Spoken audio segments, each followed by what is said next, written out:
This is Jennifer Dene from mindbodybride.com and you're joining me today for a 10-minute guided stretch workout.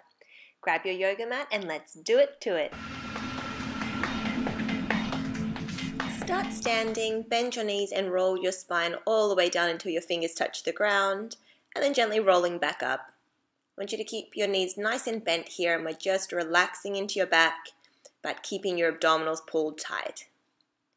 We'll do this one more time and then you're just going to walk your hands out into a downward facing dog. So you're like an inverted V. We're doing some calf stretches here, so pressing one heel at a time down onto the mat. If this is uncomfortable on your wrists, just stand up, put your hands against a wall and do regular calf stretches. Feel your shoulders gliding down away from your ears. And knit your rib cage together at the front to support your spine. Let's press one heel down and just stay for a little extra stretch. Breathe into the back of that calf. Melt down the heel, but feel like you're tilting your tail up to the ceiling. Switching legs. And most importantly, throughout this whole stretch, I just want you to focus on nice deep breathing. We're going to walk the feet up to the hands and then gently step one leg back to lunge and pop the knee down. You can pad under the knee if you need to. So we're just stretching open the hip flexor and stretching the quad at the front of the thigh. If the ground is too far away, I want you to put your hands on some blocks or maybe some cushions. Let's twist the spine here, so one hand onto the front knee and rotate towards that inner thigh. Notice that my knee is over my ankle and it's not pushing forward over the toes. Coming back into the regular lunge, to advance, pick up the back knee and press the heel back. This is going to stretch your quad and inner thigh a little bit more deeply. Let's step the feet close for pyramid. Now, if your hands can comfortably touch the floor, you do so. Otherwise, pop them on your shin underneath your knee and just have a nice long flat back. Again, you could put your hands on cushions to bring the floor up to you just a little. As we release this stretch, we'll just swap legs. So the other leg steps back and the knee goes down. So for this runner's lunge, you can gently squeeze your glutes a little bit and you'll feel that hip flexor open. Quite a lot of hip flexors, calves and ankles throughout the workouts. So doing this one every day is super important, even if you don't go through the whole stretch series. Adding in that twist towards the inner thigh. And remember, only everything that feels good, so you don't have to add on any of these moves if you prefer to stay in one of the more basic options. Picking up that back knee, pressing the heel away from you. I'm going to gently step up into the pyramid pose, so feet are fairly close and hands are comfortably onto the floor, otherwise they're on the shin and the spine is long. Remember, your abdominals are supporting you, so do keep your belly pulled in nice and tightly. We're going to gently step the feet together and then roll the body all the way up to standing. And just turn and face front. I'm just going to relax the shoulders, so roll them up, back and down. Nice big shoulder shrugs. And then you'll just reverse these. I'm going to do just a little neck stretch, so drop the right ear onto the right shoulder and gently place your right hand on top. Don't pull on the head, you're just literally resting the arm against the side of the ear.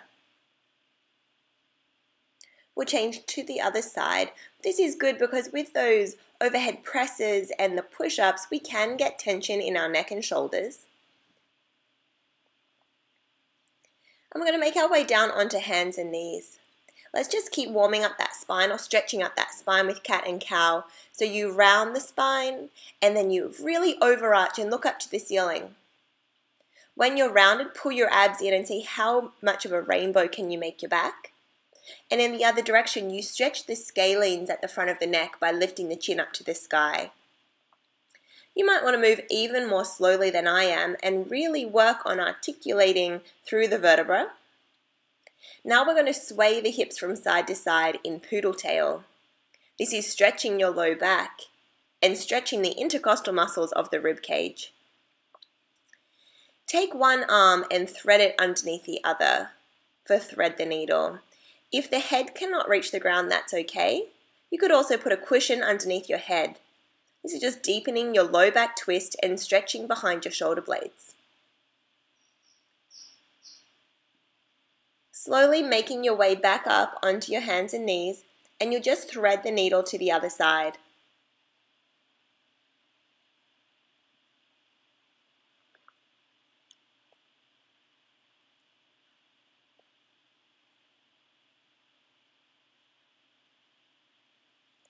And then slowly making your way back up. And we're just going to come to seated facing front. One leg is bent and the other leg is crossed over with the foot flat onto the ground. Hug that leg in towards your chest and spiral towards it. So you're pressing your inner thigh into your torso. Now think, can you grow a little taller through your spine and take the crown of the head closer to the ceiling while you're firmly sitting heavily on both hip bones, and you'll feel the stretch in the side of the thigh and the side of the glute. Don't pull too much in this stretch, just go to where it's comfortable.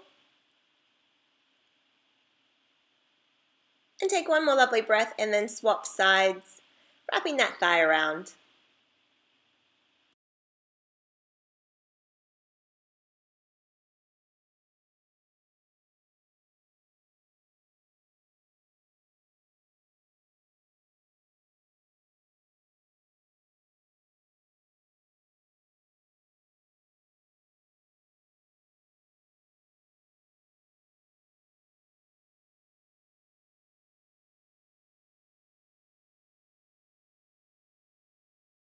And releasing this stretch, sit cross-legged if that's comfortable for you, or you can sit in a chair for this move.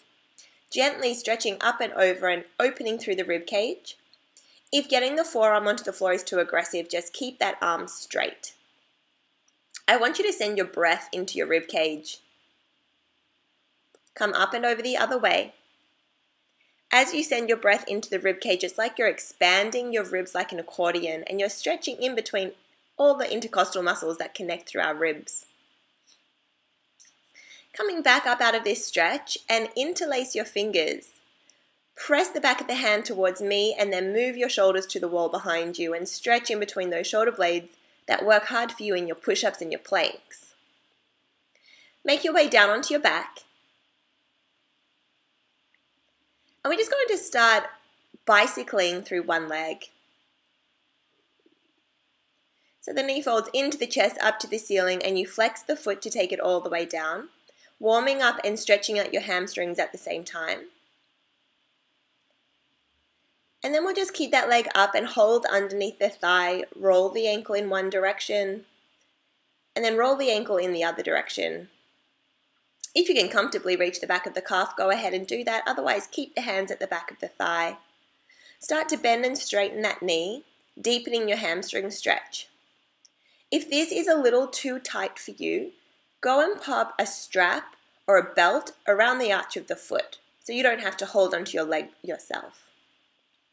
We're going to very, very subtly take that leg across the body towards the opposite shoulder, but keep both hips on the ground.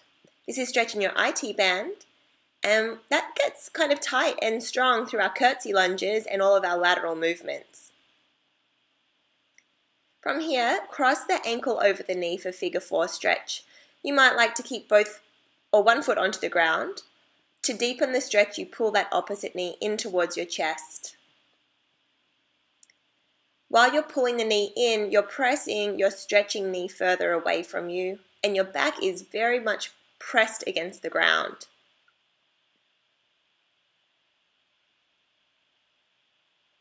Release this stretch and hug that knee in. And then we're just going to spine twist, so you drop it over the body and you're not trying to get it onto the floor. If it gets there, that's fine, but it's more about rotating through your trunk. Check in with your breath. And now come back to center and you're just stirring that knee around. Imagine you're stirring a giant pot of porridge.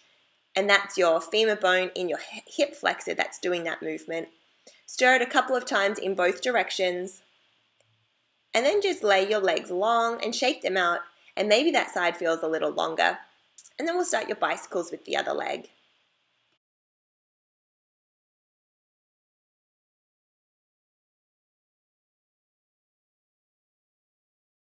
So then taking the leg up to the ceiling, holding the back of the thigh, and we're circling the ankle.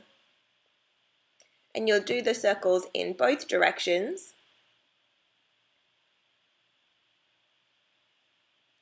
Check in to see if one side feels a little tighter than the other. And then holding a little higher only if you comfortably can as you bend and straighten the back of that leg. Remember your option for a strap or a belt. We're going to take that leg slightly across the body for your IT band stretch. And keep both hips heavy on the ground. Still stretching the side of the hip in your figure 4. So cross the ankle over the opposite thigh. Maybe one foot stays onto the ground. Otherwise, thread your hands through and pull those knees towards you.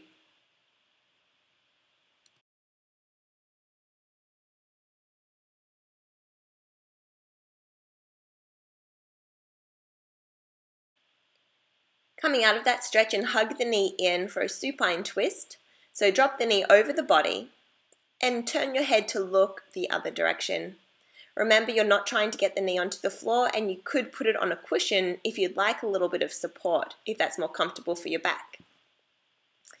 Stirring that big old pot of porridge around with that thigh. A couple of times in one direction and then back the other way, and it might creak and crack. I know mine does. That's okay. Then just squeeze that knee into the chest. Both legs long, shake them out, and we're going to hug in both knees, and you are all finished.